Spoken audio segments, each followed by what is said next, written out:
लगातार पूजा करने के लिए पहुंचे हैं। भक्तों ने आज भी महादेव की पूजा अर्चना की। मंदिर के सामने मिले कुएं से खुदाई में देवी देवताओं की मूर्तियां मिलने के बाद सनातन के और पुख्ता सबूत मिल चुके हैं। एएसआई की 4 सदस्यीय टीम कल सर्वे के लिए संभल जाएगी। संभल के डीएम ने एएसआई को चिट्ठी लिखकर कार्बन डेटिंग की मांग की थी। तो 2 तस्वीरें इस वक्त हम आपको दिखा रहे हैं ग्राउंड जीरो से हमारे सहयोगी राहुल डबास की। ये रिपोर्ट भी देखिए। 19 कूप 68 तीर्थ की नगरी है संभल। संभल जिसे कभी पृथ्वीराज चौहान की राजधानी भी माना जाता था। वहाँ पर जो ये शिव मंदिर है और भगवान शंकर के सुपुत्र के नाम पर भी जहाँ पूजन किया जाता था यानी कार्तिक के नाम पर, वो कितना पुराना है, इसके लिए भारतीय पुरातत्व विभाग की टीम पहुंचेगी और कार्बन डेटिंग की जाएगी।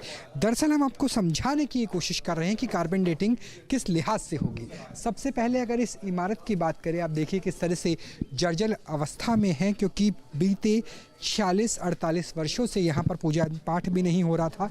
जब कोई भी मंदिर बनाया जाता है तो उसके अंदर कई बार पीपल के या छोटे छोटे जीवाश्म बीज मौजूद रहते हैं और वो बीज ऐसे होते हैं जिनकी कार्बन डेटिंग की जा सकती है। यहाँ हम कार्बन 14 की बात कर रहे हैं। कार्बन 14 के ज़रिए पता चलता है कि कोई भी जीवाश्म अगर इसके अंदर मौजूद है वो कब इस चिनाई में आए थे, कितना पुराना मंदिर है और 5830 सालों की एग्जैक्ट डेटिंग मिल सकती है। हालांकि उससे पुराना अगर कोई जीवाश्म है तो उसके लिए अलग तरह की टेक्नोलॉजी होती है, उसे हम कार्बन 14 की जगह कार्बन 12 कहते हैं। और कार्बन 12 के अलावा एक रेडियो कार्बन भी होता है जिसमें हम कार्बन के साथ ऑक्सीजन का इस्तेमाल करते हैं, यानी कार्बन डाइऑक्साइड का इस्तेमाल करते हैं। इसके अलावा जो ये आप किवाड़ देख सकते हैं, हो सकता है ये मंदिर के बाद लगाया गया हो, लेकिन इसके ऊपर की लकड़ी, मैं चाहूँगा कि मेरा कैमरा सहयोगी राकेश पास में आए और दिखाएं कि किवाड़ के 2 हिस्से हैं।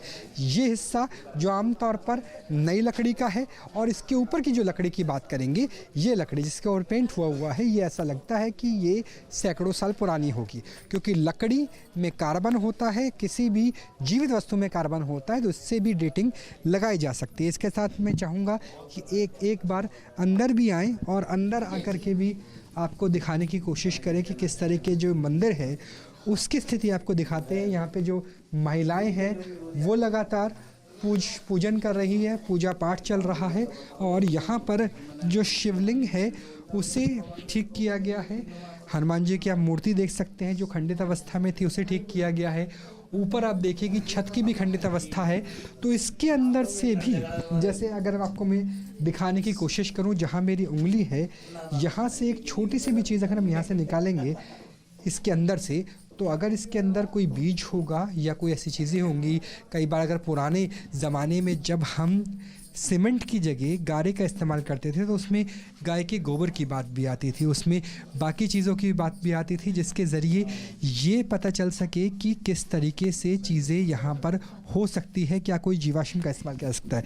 तो वो सारी चीज़ें भी यहाँ से हो सकती है, ताकि कार्बन 14 के साथ साथ कार्बन 12 और इसमें रेडियो और कार्बन डाइऑक्साइड, इन चारों चीज़ों पर इसका किया जाएगा। और यहाँ पे आप देखिए कि लगातार जो पूजा है वो चल रही है। 40 सालों से मंदिर बंद था, लेकिन अब दिव्य दर्शन किए जा रहे हैं, पूजा पाठ का लगातार चल रहा है। तस्वीरें इस वक्त हम आपको दिखा रहे हैं। दरअसल में ये संभल के मंदिर के पास का कुआं है, वही मंदिर जिसको 46 साल के बाद खोला गया है जिला प्रशासन की पहल पर। और देखिए, जब मंदिर के बारे में जानकारी मिली उसके बाद एक के बाद और जानकारियां मिलती रहीं। इस कुएं की खुदाई हुई और इस कुएं की खुदाई में मूर्तियां मिली हैं। जब कार्बन डेटिंग के जरिए पता चलेगा कितनी पुरानी। इस वक्त हम उसी प्राचीन शिव कार्तिक मंदिर के बाहर मौजूद है। संभल के लिए कहा जाता है कि प्राचीन नगरी है। यहाँ 68 तीर्थ है और 19 कुंड भी है। उनमें से एक कुंड जो मंदिर के ठीक बाहर है, ये है अमृत कुंड। अमृत कुंड की मान्यता ये है कि इसके जल को जो ग्रहण करेगा उस व्यक्ति की शादी हो जाएगी, उनसे दाम्पत्य सुख की प्राप्ति होगी। और पंडित जी हमारे साथ है जो पौराणिक रूप से इस पूरी चीज़ों को बताएंगे। और आसपास देख सकते हैं कि इस कुंड की भी अब बैरिकेडिंग कर दी गई है। बैरिकेडिंग में मैं चाहूँगा कि दिखाइए कि वो इस लिहाज से की गई है ताकि लोग यहाँ ना आए, कुंड सुरक्षित रहे और जिस तरीके से आसपास भीड़ बढ़ रही है, जिस तरह से अतिक्रमण को भी हटाने की कोशिश चल रही है, वैसे किया गया है। पंडित जी, आपसे पूरा नाम जानना चाहेंगे और इसे अमृत कुंड क्यों कहा जाता है?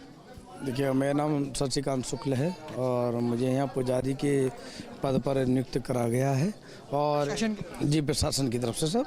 और कहा जाए तो ये अमृत कूप है। हमारे यहाँ संबल महत्व पुस्तक में जिक्र है कि 68 तीर्थ और 19 अमृत कूप हैं और जिन बच्चों का विवाह नहीं हो पाता था, दीर्घायु हो जाते थे, लंबी आयु हो जाती थी उनकी, तो ये यहाँ की मान्यता थी कि इस जल के उससे जब बेटा बेटी स्नान करते थे और उसका जलपान करते थे तो उनका अतिशीघ्र विवाह हो जाता था। इस कूप का ये उत्तम फल है जो हमारे लिखा हुआ है और इसमें महामृत्युंजय भगवान से विराजमान रहते हैं, इसलिए इसको अमृत कूप कहा गया है।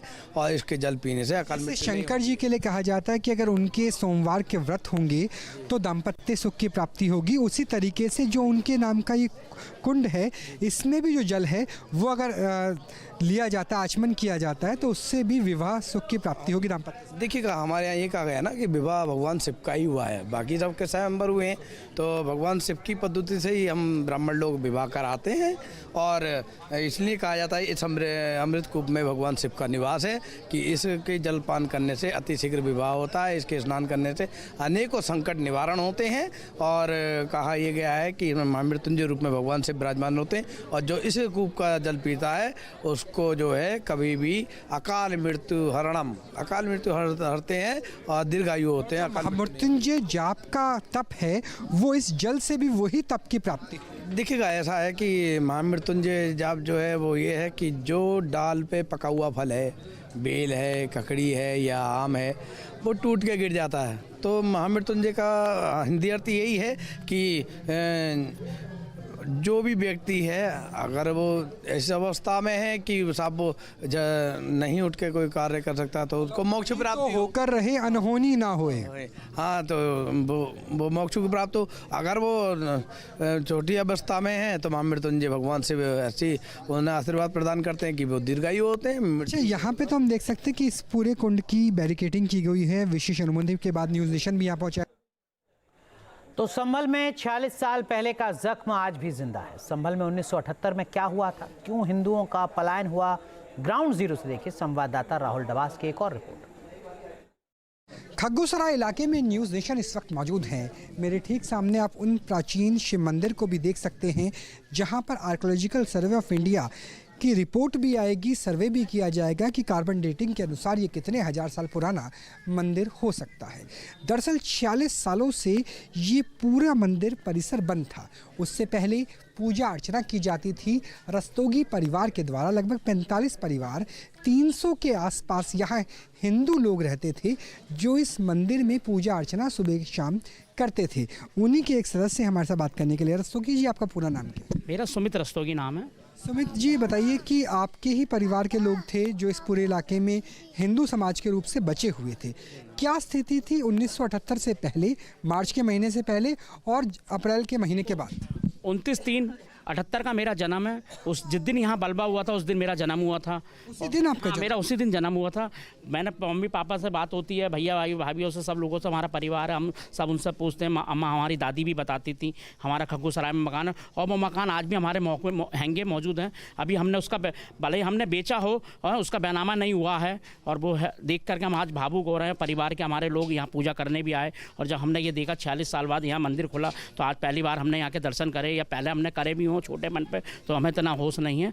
बाकी देख करके अपने लगता है जैसे मंदिर। सुमित भाई, मन में इस बात का सुकून है कि 46 साल के बाद वो कपाट खुले जिस मंदिर की पूजा अर्चना आपके परिवार के द्वारा ही की जाती है। बिल्कुल बिल्कुल। जब एक खोया हुआ व्यक्ति अगर किसी का बच्चा पैदा होता है और उसकी कितनी खुशी होती है और उसको कहीं चल गुम हो जाए तो उसे कितना दुनिया ढूंढेगी, तो वो ये एक चीज़ है। एक छोटा सा ब्रेक, आप बने रहे न्यूज़ नेशन के साथ।